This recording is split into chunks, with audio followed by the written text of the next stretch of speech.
मां सीता वनवास के समय में एक शिला के ऊपर बैठी थी। राम जी बगल में बैठे, श्री जानकी जी बगल में बैठी। दोनों ने सामने देखा एक पेड़ है और पेड़ में एक लता लिपटी हुई है।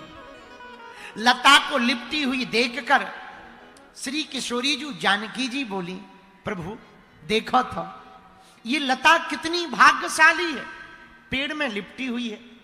ये पेड़ में लिपट जाने के कारण, लता जानते हो ना, बॉल होती है, पान की, कुमड़ा की पतली पतली बॉल होती है, उसको लता कहते हैं। लता लिपटी हुई देखकर श्री जानकी जी बोली, प्रभु ये देखो लता कितनी भाग्यशाली, पेड़ में लिपटी हुई है, ये सुरक्षित भी है और पेड़ में लिपटने के कारण इसकी सुंदरता भी बढ़ गई है। राम जी बोले, ना ना ना, ये लता भाग्यशाली नहीं है, पेड़ भाग्यशाली है। देखो यदि ये लता पेड़ में ना लिपटती तो पेड़ की सुंदरता ना बढ़ती। ये ऐसे ऐसे डिजाइन से जो लिपट गई ना, ये पेड़ भाग्यशाली है जो लता इससे लिपट गई, वरना लता तो पत्थर से भी लिपट जाती, पहाड़ से भी लिपट जाती, कहीं और लिपट जाती, क्या कर लेता पेड़। पर ये पेड़ भाग्यशाली है जो लता लिपट गई। जानकी जी बोली, नहीं नहीं नहीं, लता भाग्यशाली है जो पेड़ ने लिपटा लिया। दोनों की बात में कहा सुनी हो गई। इतने में लक्ष्मण जी आए। क्या बात है भैया, आप दोनों बड़ी जोर जोर से आवाजें कर रहे हो, हम जल लेने गए थे। राम जी ने कहा, लक्ष्मण तुम ठीक आ गए, अब तुम ही निर्णय करो। सामने देखो वो पेड़ है। हाँ जी है, जरा देखो तो उस पेड़ में एक लता दिखाई पड़ रही लिपटी हुई, बिल्कुल दिखाई पड़ रही। देखो लक्ष्मण, वो पेड़ कितना भाग्यशाली है, लता के लिपट जाने के कारण सुंदर लगने लगा। जानकी जी बोली, ना ना ना ना, पेड़ ने लता को लिपटा लिया इसलिए लता सुंदर लग रही है, लता भाग्यशाली है। लक्ष्मण जी पूरा मामला समझ गए, हाथ जोड़कर बोले, प्रभु आप दोनों ना लड़ो, हम निर्णय बताते हैं कौन भाग्यशाली। हाँ ये बढ़िया है, बताओ लता भाग्यशाली है या पेड़ भाग्यशाली है।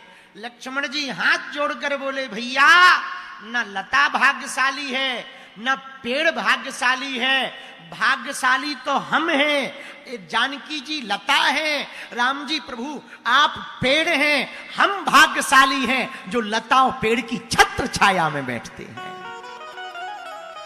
जो छाया में बैठ रहा वो भाग्यशाली है। भाग्यशाली ना पेड़ है ना लता है, लता भाग्यशाली तो वो है जो छाया में बैठता। भैया माता पिता तो भाग्यशाली नहीं है, तुम जरूर भाग्यशाली हो जो ऐसे माता पिता पाए हैं, वो तो परम सौभाग्यशाली है।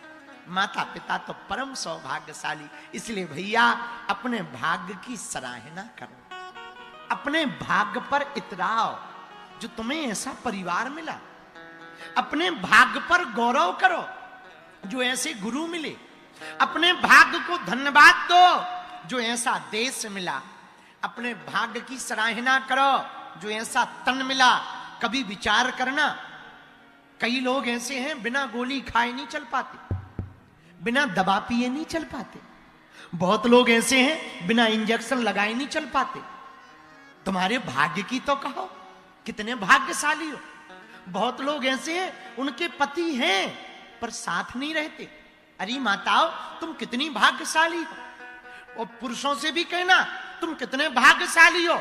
बहुत ऐसे पति भी हैं जिनकी पत्नियां कोर्ट में खड़ी कर रखी हैं और पैसा हर महीना लेती हैं, पैसा इससे लेती हैं, मजे कहीं और, ऊटी शिमला घूम रही हैं।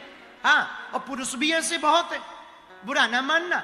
तुम भाग्यशाली हो जो ऐसी पत्नी पाई है, तुम भाग्यशाली हो जो ऐसा पति पाया, तुम भाग्यशाली हो जो ऐसे पिता मिले। बहुत से ऐसे पिता हैं बेटों को कर्जा दे के मर गए, पर तुम भाग्य की सराहना करो, तुम्हारे पिता कितने भाग्यशाली जो तुमको संस्कार दे भी गए और धन भी दे गए और बढ़िया सा जीवन भी तो दे गए। बहुत से ऐसे गुरु हैं जो शिष्य का धन हरण कर लेते हैं, तुम भाग्यशाली हो, उन्होंने तुम्हारा धन हरण नहीं किया। तुम्हें ऐसे गुरु मिले जिन्होंने अपने वचनों से तुम्हारे जीवन को सुधार दिया। अरे तुम भाग्यशाली हो जो भारत पाया, दूसरा देश पाया होता तो फंसे होते माया जाल में। आज देखो तो यूरोपीय कंट्रियां सब तनाव में हैं, डिप्रेशन में हैं। तुम भाग्यशाली हो, ना गोली खाना, ना डिप्रेशन में हो, मुस्कुरा रहे हो। कथा आना तो कथा आ गए।